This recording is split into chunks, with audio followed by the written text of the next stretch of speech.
Welcome to The Explainer, where we try to break down some really big ideas. And today, we're digging into a huge economic mystery, all based on the research of Édgar Tovar García. The question is, what really unlocks a country's financial growth? All right, let's just dive right in. Every single country out there wants a strong, prosperous economy. Of course they do, but getting there, it's complicated. So what's the real secret ingredient? What separates the countries that really take off from the ones that just kind of struggle? Is it all about having the latest and greatest technology? Or maybe just being lucky enough to sit on a ton of natural resources? Or is it something else? Something, deeper, less obvious, that's actually driving that engine of growth? Well, it turns out there's just a mountain of evidence that points to this incredibly powerful link between a healthy financial system and a country's overall economic success. But okay, that just kind of pushes the question back a step, right? What makes a financial system healthy to begin with? So, to try and solve this mystery, economists have kind of lined up the usual suspects. We're talking about different theories, each one trying to explain why some countries build these powerful financial engines while others just seem to stall out. Okay, suspect number one, the law. There is this big theory called law and finance, and it basically argues that a country's legal roots, we're talking stuff set in stone centuries ago, still casts this incredibly long shadow today. It pretty much determines how well it protects investors right now. And this is where it gets really interesting. Look at this contrast. The theory goes that countries with legal systems based on British common law, which was all about protecting private property owners, even from the king, they tend to have much stronger financial development. Compare that to countries with roots in French civil law, which was really designed more to centralize power for the state. See the difference? All right, next up in the lineup, politics and power. This theory suggests that, maybe a weak financial system isn't always an accident. Maybe there are powerful, dug-in interest groups who intentionally hold things back, suppressing competition just to protect their own perks and profits. So, let's bring in our third suspect, culture. And when we say culture, we're not just talking about art and music here. We're talking about the really deep-seated stuff, the values, the beliefs, and especially the level of trust in a society that shapes how we all act with our money. And wow, this really shows just how deep culture runs, doesn't it? Things like religious views on charging interest, or just the general level of trust people have in each other, which, let's be honest, is the absolute bedrock of all finance. All of this has a huge impact on whether people are even willing to save, to invest, and to participate in the whole system. And that brings us to our final suspect, the endowment theory. Now, this one argues that geography, and this is the big one, colonial history basically set countries on completely different paths from the get-go. So depending on what they found, colonizers either set up extractive institutions, just to pull out resources, or they built good institutions for long-term settlement. And those choices, made centuries ago, might have locked countries into a certain path. Okay, so we've got our suspects all lined up. Law, politics, culture, and geography. And look, they all seem to play a part, right? But what if they aren't separate culprits? What if there's a bigger picture here?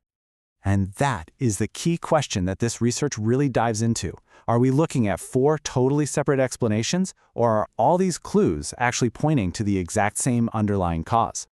So this whole thing really hinges on one big idea: institutions. The easiest way to think about them is just the rules of the game in any society. And that includes the formal rules, laws, constitutions, all the written stuff, but it also includes the informal rules, things like customs, traditions, and just how we're all expected to behave. And right here, this is the big aha moment. The unifying theory is basically this: law, politics, and culture, they aren't competing explanations at all. They're all just different pieces of a country's total institutional framework. A country's legal system, that's a formal institution. The level of trust people have, that's an informal one. They all work together, part of the same system. Okay, so if it all comes down to institutions, then what makes an institution good for finance? Well, the research boils this whole complex web of rules down to just two, fundamental pillars that a successful financial system absolutely has to be built on.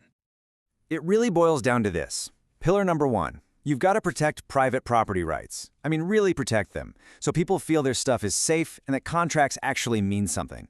And pillar number two, you have to promote free and fair competition. Make sure the game isn't rigged for just a handful of insiders. And you can see here exactly how these two pillars get the job done. Strong property rights, That builds trust and cuts down on risk.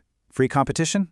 That gives us better information, better prices, and more choices to manage our risk. You put them together, and that's what lets a financial system do its job and do it well. Now look, a great theory is one thing, but you need evidence, right? You got to back it up. So the big question is, does the actual data from dozens of countries support this whole idea? So first, the research team dug into the data from 47 different countries. They were looking specifically at the formal, written-down rules that protect investors. This is a perfect way to measure that first pillar we talked about, protecting property rights. And the result? Yep, countries with stronger protections for investors were significantly linked to having healthier, more developed stock markets. So that's a huge checkmark for the property rights pillar. The evidence definitely holds up. Okay, but what about that second pillar, competition? How do you even measure that? Well, the researchers looked at things like how concentrated the banking sector is. Is it just a few big players?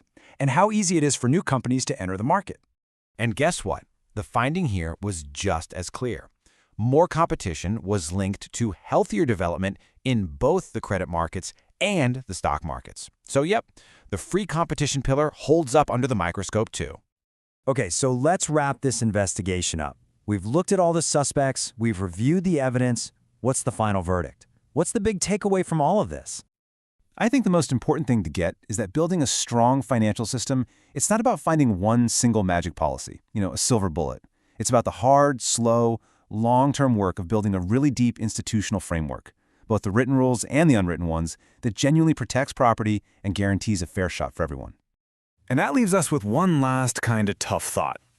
We might have the blueprint now. We might have figured out the what you need for financial growth. But the how? How do you actually build these fair, strong institutions, especially in places that don't have them? Well, that remains one of the biggest, most difficult challenges facing the world today.